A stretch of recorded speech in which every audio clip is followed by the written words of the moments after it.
שאת ההחלטות שלנו אנחנו נקבל בעצמנו. ומדינת ישראל תעשה כל מה שצריך כדי להגן על עצמה.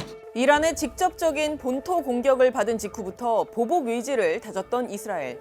기습 공격을 받은 지 6일 만에 이란 본토 공격에 나섰습니다. ABC 방송을 비롯한 미국 매체들은 미국 정부 당국자의 발언을 인용해 이스라엘 군이 이란을 겨냥해서 미사일 공격을 가했다고 보도했습니다. 익명을 요구한 이스라엘 당국자는 뉴욕타임스에 군이 이날 오전 이란 본토를 타격했다는 사실을 확인했습니다. NYT는 이란 당국자 3명도 이스라엘을 배후로 지목하며 이스파한 인근 군 공항이 타격을 당했다라고 말했다고 전했습니다. 하지만 이란 당국자의 공개 발언이나 또 이란 관영 매체의 보도는 달랐습니다. 이란 국영TV는 새벽 4시쯤 이스파한 상공에서 드론 3개가 목격됐고 이에 방공체계가 가동이 돼 드론을 모두 격추했다고 보도했습니다. 이란 항공우주국 대변인 호세인 다릴리아는 미사일 공격이 있었다는 보고는 없었다라고 했고 한 이란 군 고위사령관도 이스파한에서 들린 폭발음이 의심 물체를 겨냥한 방공 시스템이 작동했기 때문이었다라고 말했습니다. 이란의 한 고위 당국자는 로이터 통신에 이번 사건의 배후는 확인되지 않았다며 우리는 외부의 공격을 받지 않았다라고 말했습니다. 사실상 이란 측에서는 이스라엘의 공격 자체를 부인하는 듯한 모습인데 이는 이란이 지난 며칠간 내놓았던 경고와 판이하게 다른 것이어서 이란 당국이 사실상 상황 관리에 나선 것 아니냐는 해석이 나오고 있습니다. 물론 서로 상황 관리를 하고 또 확전을 막는 게 당사자들은 물론 우리 모두에게도 부정적인 영향을 최소화하는 길인 건 분명합니다. 하지만 지난 영상에서 전해드렸듯이 확전은 없을 거라고 단언하기에는 여전히 변수가 존재하는 것도 사실입니다. 특히 앞으로 중동 정세의 확전 여부를 가를 수 있는 핵심 열쇠는 네타냐후 이스라엘 총리가 쥐고 있다고 해도 과언이 아닌데 과연 그의 선택에 직접적인 영향을 미칠 수 있는 이스라엘 내부 변수에는 어떤 것들이 있을까요? 우선 이스라엘의 악화된 여론을 꼽을 수 있습니다. Yes, actually, there are several variables that I think Netanyahu is thinking about. Definitely, public opinion is very important for him. With his waning, ratings among Israelis, I think this is a very big thing he's worried about. 지금 보시는 건 이스라엘 히브리 대학교의 여론조사 결과입니다. 이스라엘이 이란에 보복 공격을 하기 3일 전에 발표된 건데 이스라엘 성인 남녀 1,400여 명을 대상으로 한 조사에서 약 74%가 이스라엘과 동맹국의 안보 동맹을 악화시킬 경우 보복 공격에 반대한다라고 답했습니다. 동맹과의 관계를 해치더라도 공격에 찬성한다고 답한 비율은 26%였습니다. 이스라엘 공영방송 칸이 지난 7일 공개한 여론조사 결과에 따르면 네타냐후가 즉각 사임해야 한다는 응답자는 42%였고 전쟁이 끝난 후에 사임해야 한다는 답변은 29%였습니다. 선거 시점과 관련해선 66%가 원래 선거일인 2026년 10월이 아닌 그 이전에 조기 선거를 해야 한다고 답했습니다.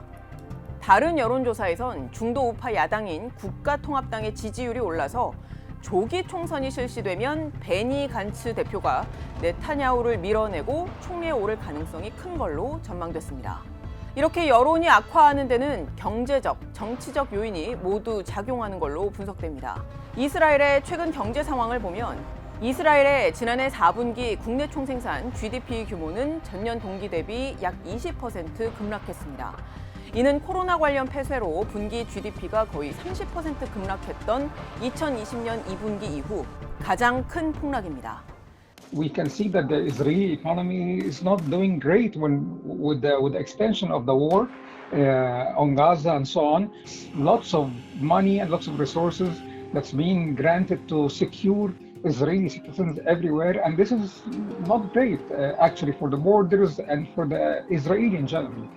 향후 몇 년 동안 전쟁으로 인해 이스라엘은 약 2,550억 셰켈, 우리 돈으로 약 92조 원의 손실을 입게 될 거란 분석이 나오기도 했는데 이는 우선 전쟁으로 인해서 이스라엘 노동력의 약 18%가 줄어든 영향도 크지만 네타냐후 총리를 비롯한 연정이 정부 지출의 우선순위에 있어서 잘못된 판단을 했기 때문이라는 지적도 제기됩니다. 네타냐후 총리는 초정통파 유대교 정당들의 지속적인 지지를 얻기 위해서 신학교 등의 전례 없는 수준의 자금 지원을 약속했고 또 실천을 해왔는데 이런 예산을 삭감하고 또 정부의 지출 우선순위를 바꾸라는 경제학자들의 제안도 받아들이지 않은 게 영향이 있다는 겁니다. 네타냐후 총리는 내각 안팎으로부터 조기 총선 요구를 압박받을 뿐 아니라 하마스에게 납치를 당한 인질 가족들로부터도 퇴임을 요구받을 정도로 싸늘한 민심에 직면한 상태입니다. 지난달 31일 가자 전쟁 발발 후 최대 시위대 규모인 10만여 명이 의회 앞에 모여서 네타냐후 총리의 우파 연정 퇴진을 요구했고 또 일부 인질 가족들은 네타냐후 총리가 인질 석방을 위해서 노력하지 않고 있다면서 국가와 국민에 대한 반역자는 네타냐후 총리다라고 주장하기도 했습니다. 현재 이스라엘 전신내각을 이끄는 핵심 인물이자 또 네타냐후 대항마로 꼽히는 베니 간츠 국가통합당 대표는 공개적으로 조기 총선 카드를 요구한 상태입니다. 네타냐후 총리로선 당연히 이런 상황을 피하고 싶을 것이고 또 이를 위해서는 정치 생명을 연장해야 하는데 그러려면 적어도 지금 빗발치고 있는 조기 총선 개최 가능성을 차단해야 합니다. 네타냐후 총리는 원래 자신과 연정을 꾸린 극우 세력인 초정통파 유대교 정당들의 강경한 목소리에 귀를 기울여왔고 이런 기조 아래 최근에는 초정통파 유대교인 하레디의 병역 면제를 공식화하는 법안을 추진한 바 있는데 문제는 이러한 기존 스탠스가 모두 연정 내의 다른 세속주의 정당들뿐만 아니라 많은 국민들로부터 거센 반발을 살 수밖에 없는 구조가 됐다는 데 있습니다. 지금 자기 자식들이랑 뭐 조카들 다 가자 지구에서 싸우고 있는데 인구의 16%가 넘는 이 초정통 유대교인들을 병역 의무를 면제해 주는 거는 정말 이거는 내가 참을 수는 없다라고 네타냐후를 지지하던 보수들조차도 이거는 정말 아니다라고. 그가 기존처럼 극우 세력의 입장만을 대변했다가 결과적으로 조기 총선 개최에 힘을 싣는 형국을 만들어낼 우려가 있는 겁니다. 총선이 이루어지려면 지금 의회가 총 120석인데 절반 이상이 찬성을 해야 돼요. 국회의원 61명이 조기 총선에 지지를 해야지 이게 열리는 거거든요.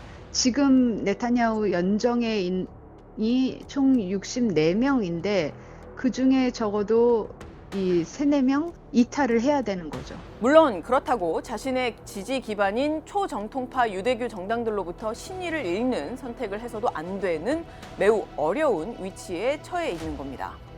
게다가 네타냐후 총리로선 자신의 비리 혐의 재판 심리가 재개된 사법 리스크도 악재일 수밖에 없습니다.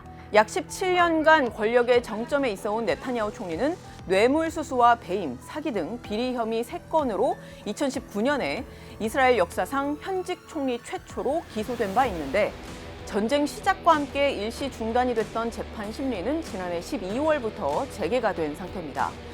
현재로선 확전을 피하기 위한 상황 관리 기류가 곳곳에서 감지되긴 하지만 중동 확전 여부에 핵심 열쇠를 쥔 네타냐후 총리의 향후 대응은 이런 이스라엘 내부 상황과도 밀접한 관련이 있는 만큼 그 추이를 면밀히 지켜볼 필요가 있어 보입니다. 지금까지 뒷백이었습니다.